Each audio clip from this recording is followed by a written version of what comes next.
আসসালামু আলাইকুম। আশা করছি সবাই ভালো আছেন। আজকে আমি যে টপিকটি নিয়ে আলোচনা করব এটি হচ্ছে ভূগোল, পরিবেশ ও দুর্যোগ ব্যবস্থাপনা। এই বিষয়ের একটি গুরুত্বপূর্ণ টপিক, যেটি হচ্ছে জলবায়ু পরিবর্তনে বাংলাদেশের ঝুঁকি। এখানে আমি আলোচনা করব জলবায়ু পরিবর্তন হলে বাংলাদেশ কী কী ঝুঁকির মধ্যে পড়তে পারে। বাংলাদেশের মোট ভূমির 60% ভূমি সমুদ্র পৃষ্ঠ হতে 5 মিটার উপরে।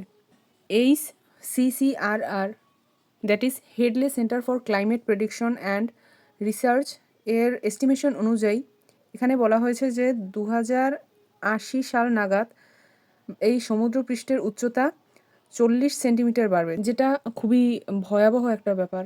এবং বাংলাদেশের এই উচ্চতা যদি বাড়ে তাহলে অনেকখানি জায়গা হয়তো ডুবে যেতে পারে।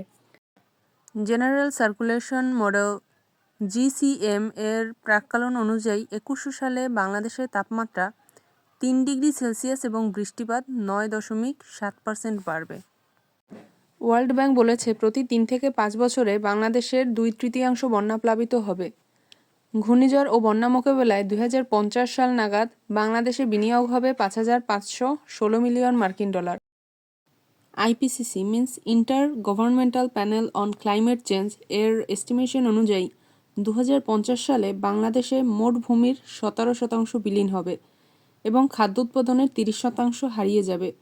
19টি উপকূলীয় জেলার 60,000 বর্গ কিলোমিটার এলাকা ডুবে যেতে পারে।